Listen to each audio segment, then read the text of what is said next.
Chris Rush, a.k.a. Alex Clark. Multiple shots fired. Tap, tap, tap, tap, tap, tap. Ho! Hello world, welcome to Tap N Sac episode 10. I'm your host, Houston Whitehead, with Chris Rush and Alex Clark. And we are here to start some spoilers, Tap N Sac style. Yay! Yeah. Is everybody excited for Ravnica? No, dude. Fuck that set. What? Dude, I'm so pumped. It's the worst set ever.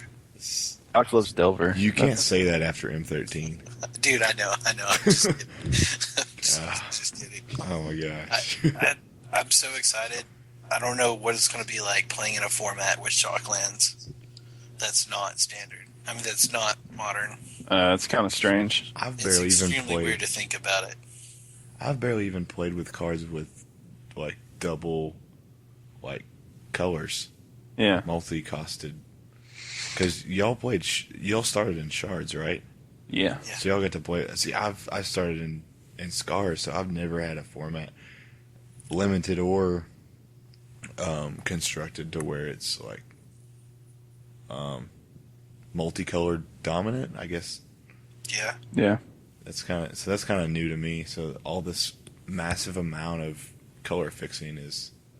So you never like played overload. like Jund or Bant or any of the Nope. big tribes? Man, Nope. those were so fun. I hated them, but they were.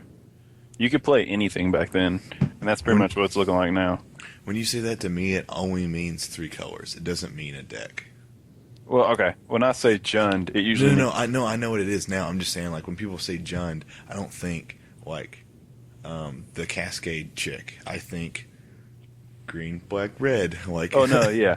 But when I only think of. You said 3 colors. I think of like 2, really, because every card was like 2 colors at least of something. Like there was no one color except Bolt.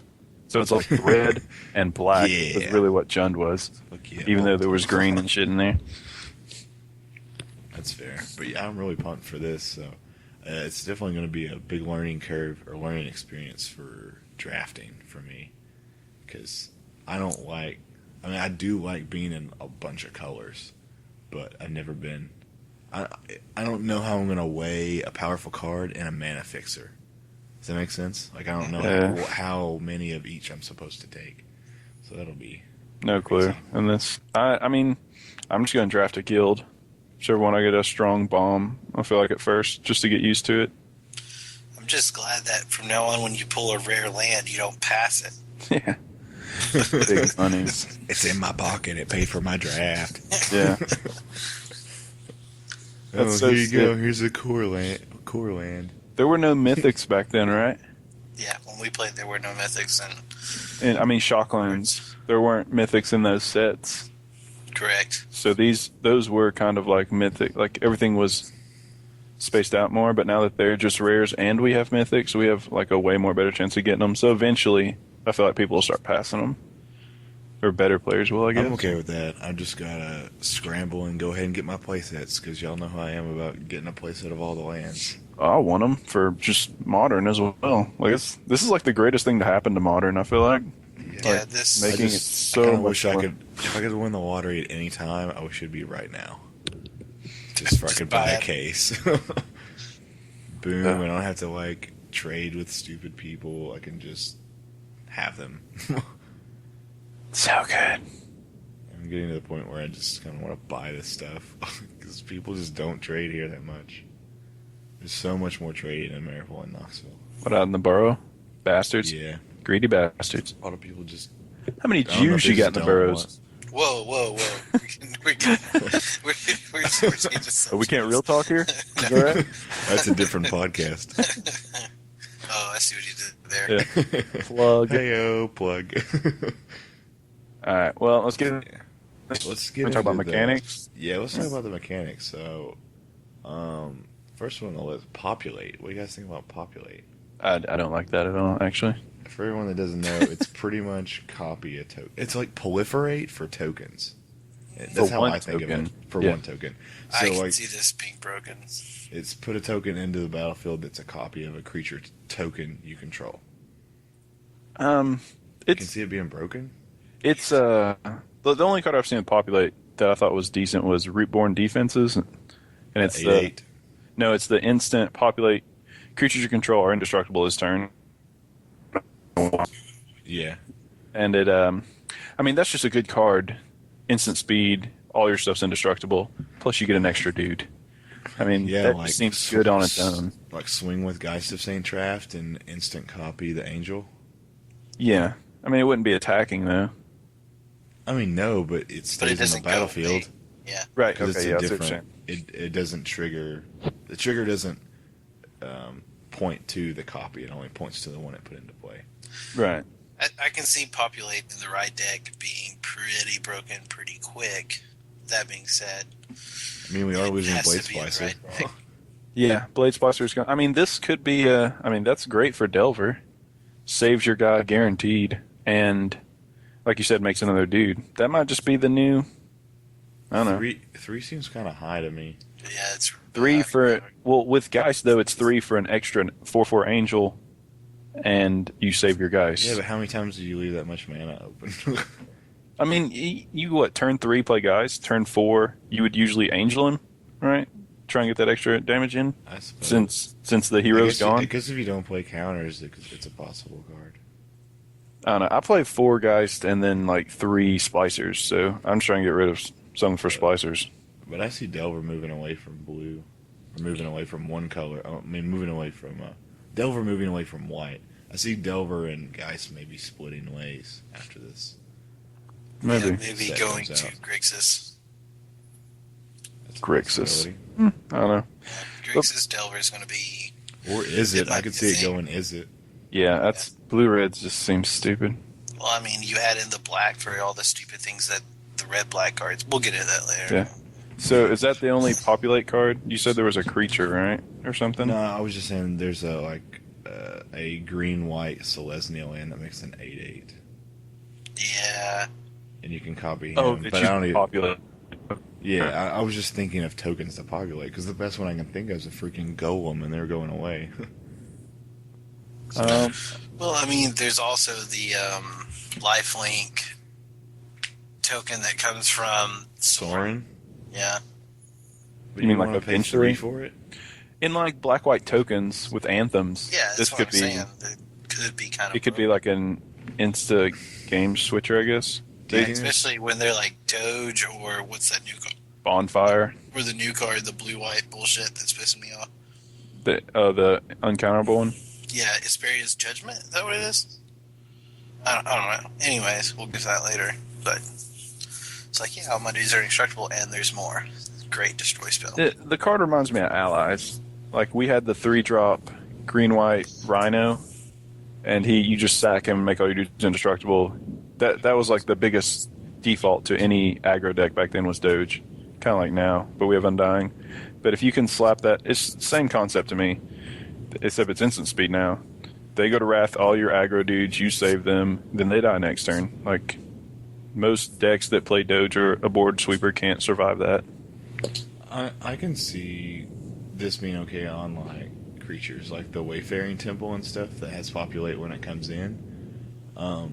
I could see that being good because you can like bounce it and resto angel it and stuff and kind of take advantage of it. But as just like an instant or sorcery spell, I don't see populate making any ground toward awesomeness. I don't know if being that it can be broken in other formats. I can't see them making a cheap populate spell. Like that 3-drop seems like the only thing they're going to make, and it may not be the best target for Snapcaster. I don't know. Probably not. I like it on the Wayfaring Temple though. Like I could see it being okay since it's a 3-drop and a creature that populates. Yeah. I mean, hopefully they'll bring out something crazy that populates, like some creature that populates as well, besides that guy. Yeah, but the only thing I'm worried about if they do that, it'll be something stupid like a 10 cost. Just not obviously not 10 cost, but some ridiculous like 7 or 8 or something like that. Yeah, I kind of want to see a card with populate on it.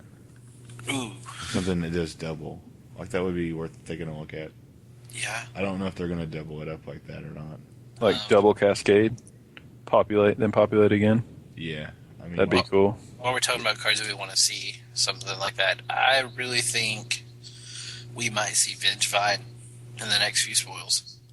What? I'm being serious. I'm not. I think he fits here. Graveyard play? Yeah, what do you think? Vengevine. I don't know. I see it happening. That'd be sweet, but nothing's really being cast from the graveyard, creatures like that, besides Gravecrawler. Yeah, there's Gravecrawler. Like Scavenge and all that doesn't count. There's a lot of little dudes, though. There are a lot of little dudes. I could see Vengevine being... I don't know. I could see him being nasty. There's those commons from... Go ahead, I'm sorry. Or at least a Vengevine effect. Because they brought back Blighting. We have Scavenge. That's insane. Yeah. No. Like, something coming back to the battlefield. Like Icarid or Vengevine. Just something that's... Bloodghast, yeah. Just constant recurrence. Like, you have to get rid of the graveyard. Yeah, the Golgori guy does. Buttons. The who? The mythic Golgori tribe leader. Oh, yeah. Yeah, but... At a cost, which is fair. I mean, he sucks, but he does that. Yeah. I mean, it's somebody later. But we have Undying and, I don't know, not very much graveyard super hate like that for Vengevine. I don't know. Vengevine seems awesome, but it seems like he'd be too good. Yeah, he was, a $50 card back then, and that's when Vengevine wasn't even that great. And he wasn't even with Strangleroot Geist. Yeah, it's not like they ran him in Jund or something crazy. He was just there. I know. And he was still $50 because he just whooped ass. What? Go ahead. Oh, I was going to say, since you're mentioning cards you want to predict, I kind of want to make a prediction that there's going to be like a 3-drop token doge. Like, you know, destroy all tokens. Since we're losing Ratchet Bomb and they're bringing Populate, surely they're going to have some sort of get rid of tokens card, and they've kind of already did the mana cost thing, you know, with Ratchet Bomb and dealing with, you know, werewolves or whatever, even though werewolves aren't huge right now on their flip side to, you know, kill them or whatever. But I think something like a sweeper that only kills tokens may be something good, like 1 white and 2 colorless sorcery. Something like the opposite of Whip Flare. Oh, you mean, specifically target. You mean like a damage effect or just destroy? No, a destroy. I think like destroy would Day be of like Judgment. crazy. But it just hits tokens. Like sideboard tech. I see what you're saying. Yeah, but make it only 1 color and then the rest colorless for it to be splashable in decks. I feel like they'd still have to make it 4, though, to be fair. Because if not, then you stop that. But a Day of Judgment costs 4 and a Damnation costs 4, and that kills everything. Mm-hmm. Why would you want to make something that just kills that? Because you sideboard it only for that matchup. Like a token, that's like why a it's token gets 3. huge. Yeah, but then if it gets huge and you run non-token creatures, and you're basically just one-side wrathing them for 3, like that seems crazy. Well, that keeps people from playing all token strategies. Well, I know, but I assume they'd want more decks to progress and like black white tokens or something crazy like that to evolve. It's already strong. Well, I know. They're not going to make a card straight out. I just think they need a plug for it. I think they need a better plug because we're losing Ratchet Bomb. Oh, yeah, they definitely need something. I just don't think they'd make like a really cheap one-sided Doge like that against them. Scavenge. What do you guys think about Scavenge? The new green... I guess it's a green-black mechanic. Yeah, the Golgari. It's insane. Yeah. Straight up insane. Golgari? One of those. Yeah, it's a Golgari. But, I mean, the mechanic's good by itself, but I think more or less the tribe that it's in makes it even better. Green-black, having all the Undying and haste, and just... It's just sick. I like the flavor of like a Good. plant-like insect creature coming back out of the nature and just like powering something up.